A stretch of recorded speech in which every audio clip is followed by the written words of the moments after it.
السلام عليكم أسيا، كيف أنتِ؟ وعليكم السلام. أنا بخير الحمد لله. Il fait beau aujourd'hui. Et si on allait se promener au parc? Barakallahu fik, Myriam, pour ton invitation.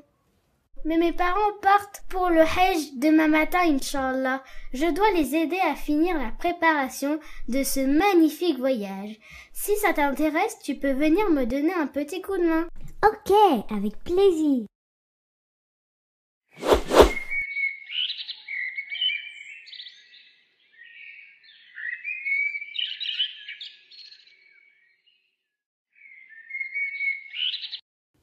Au fait, Asia, c'est quoi le Hajj? Le Hajj, c'est une adoration énorme qui représente le 5e pilier de l'islam. Ce pilier consiste à se rendre à la Mecque, en Arabie Saoudite, pour accomplir des rites bien précis. En Arabie Saoudite? Où se trouve l'Arabie Saoudite? L'Arabie Saoudite se trouve à environ 6000 km de la France. Il faut prendre l'avion pour s'y rendre. C'est donc très loin d'ici la Mecque. Mais que trouve-t-on au juste à la Mecque? La Mecque est la ville où est né et où a vécu notre prophète Mohammed sallallahu alayhi wa sallam. On y trouve la maison sacrée d'Allah, que l'on appelle la Kaaba, construite par le prophète Adam, puis reconstruite par les prophètes Ibrahim et Ismaïl, après que celle-ci fut détruite par le déluge de Noé. Il s'agit du meilleur endroit sur Terre, un endroit chargé d'histoire. Masha'Allah, ça donne envie d'y aller.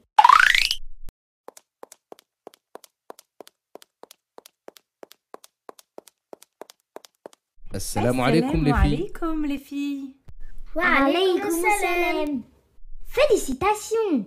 Asia m'a informé de votre magnifique voyage pour accomplir le Hajj. Barakallahu fik, Bunayati.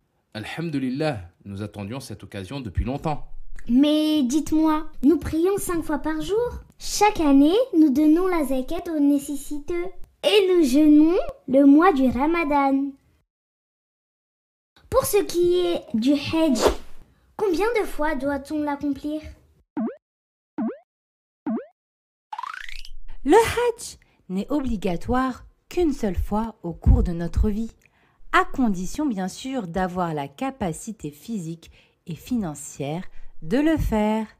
La capacité physique consiste à être en bonne santé pour effectuer ce long voyage. La capacité financière consiste à posséder suffisamment d'argent pour payer son voyage et laisser également de quoi vivre à sa famille durant son absence. Très bien. Donc, si je suis en bonne santé et que j'ai assez d'argent, il est obligatoire pour moi d'accomplir le Hajj. Exactement, Mariam, lorsque tu auras atteint ta puberté, Inch'Allah. Et combien de temps dure le Hajj? Le Hajj s'effectue à un moment bien précis. Il s'effectue au cours du mois de Dhul Hijjah, qui est le 12e et dernier mois du calendrier musulman, que l'on appelle également le calendrier hégérien. Il peut être effectué en 5 ou 6 jours, du 8 au 13 du mois de Dhul Hijjah. Et que fait-on à la Mecque pendant ces 5 ou 6 jours?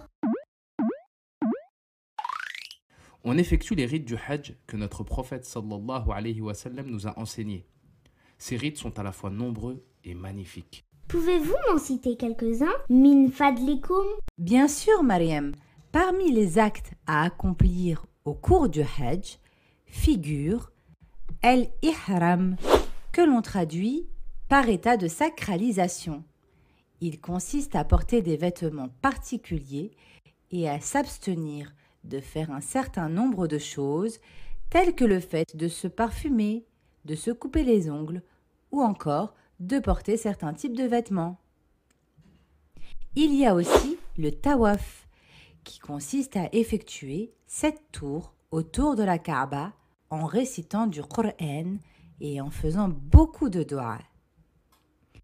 Également le sa'i, qui consiste à faire des allers-retours entre les deux montagnes de Safa et Marwa en récitant du Coran et en faisant beaucoup de doigts également. Parmi les rites du Hajj, on trouve aussi la station de Arafat. Arafat est un endroit situé proche de la Mecque. Le pèlerin doit s'y rendre le 9e jour du mois de Dhul Hijjah pour y rester jusqu'au coucher du soleil. Au cours de cette journée, il doit invoquer Allah le plus possible car c'est le jour de l'année au cours duquel Allah sauve le plus de gens de l'enfer. Nous avons également la lapidation des stèles qui consiste à ramasser des petites pierres pour les lancer sur des murs que l'on appelle des stèles. Il faut lancer 7 pierres sur chaque stèle en disant Allahu Akbar à chaque lancer. Mais le meilleur, c'est le jour du Eid el-Adha, le 10e jour du mois de Dhul Hijjah. C'est le jour de la fête du sacrifice. Pendant ce jour, on sacrifie un mouton pour Allah. C'est un jour superbe, on se réunit en famille, on se régale et surtout on reçoit beaucoup de cadeaux. Masha'Allah, le Hajj est vraiment une expérience hors du commun. Bien plus qu'une expérience, Mariam, le Hajj est un voyage vers Allah. Le pèlerin laisse sa famille, son travail, ses amis et ses habitudes pour se rendre à la maison sacrée d'Allah, pour l'adorer et lui montrer sa totale soumission. Il répond à l'invitation d'Allah en répétant la formule de Talbiya suivante.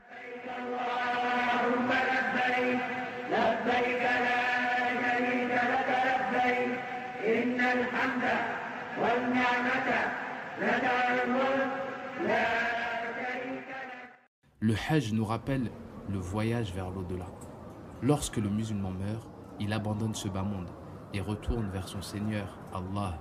Il est enveloppé alors dans des vêtements blancs avant d'être enterré. Ces vêtements ressemblent d'ailleurs à ceux que porte le pèlerin au cours du Hajj. De plus, le rassemblement de plusieurs millions de musulmans à la Mecque nous rappelle le jour dernier, lorsqu'Allah rassemblera tous les êtres humains pour les juger. Donc le Hajj nous rappelle en quelque sorte que nous appartenons à Allah et que c'est vers lui que nous retournerons. Tout à fait, Mariam. Et il renferme également beaucoup d'autres sagesses. Il permet par exemple aux musulmans du monde entier de se rencontrer et de faire connaissance. Cela renforce les liens de fraternité et l'amour qui doit exister entre les croyants. Et cela permet aussi de s'enrichir en découvrant d'autres cultures. Masha'Allah, l'islam est vraiment une religion universelle. Exactement, Asia. Les musulmans sont plus d'1,5 milliard à travers le monde.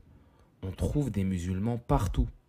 En Asie, en Afrique, en Amérique et même en Australie. Mais quelle est la récompense du Hajj?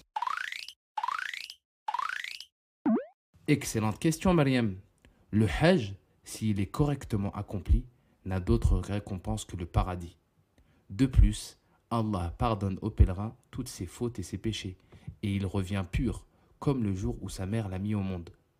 Le pèlerin doit donc partir avec l'espoir et l'envie qu'Allah lui pardonne ses fautes. Il doit donc faire beaucoup de dua en suppliant Allah d'accepter son Hajj et de lui pardonner ses péchés. Ce voyage est donc une aventure spirituelle à travers laquelle le musulman recherche l'agrément et la satisfaction d'Allah. Barakallahu fikum, qu'Allah accepte votre Hajj et nous facilite à tous de pouvoir aller à la Mecque pour l'accomplir. Amin. Alhamdulillah, j'ai hâte de me retrouver face à la Kaaba. Mais pour le moment, venez nous aider à finir nos valises. Avec plaisir. Assalamu alaikum.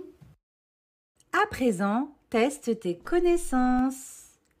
Question 1. Quel est le 5e pilier de l'islam? La salat, le hajj ou alors la zakat?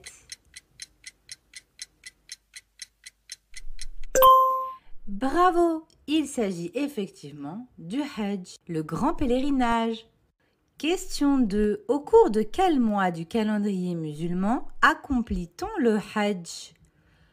Au cours du mois de Ramadan, au cours du mois de Rajab ou alors au cours du mois de Dhul Hijjah? Et oui, il s'agissait du mois de Dhul Hijjah, le 12e et dernier mois de l'année du calendrier lunaire. Question 3. Le Hajj est obligatoire une seule fois dans notre vie, chaque année ou alors tous les 5 ans? Oui, une seule fois dans sa vie pour celui qui en a les capacités physiques et financières. Question 4. Le Hajj, c'est un jeu, des vacances ou alors un voyage vers Allah en répondant à son invitation? Il s'agit de la troisième réponse, un voyage profond et spirituel vers Allah en répondant à son invitation. Question 5. Quelle est la récompense du Hajj correctement accomplie? Le droit d'entrer au paradis? Le pardon d'Allah pour nos péchés? Ou alors mon jouet préféré? Eh bien, il y avait 2 bonnes réponses, le droit d'entrer au paradis et le pardon d'Allah pour nos péchés. أركان الإسلام 5 الشهادتان إقامة الصلاة إيتاء الزكاة صوم رمضان حج بيت الله. Cet épisode est à présent terminé. Tu as aimé cette vidéo? Mets un petit like et partage-la avec tes amis. Télécharge aussi ton livret d'activités sur le Hajj avec plein de jeux et de surprises en te rendant sur le site de la Madrasa Animée. À bientôt!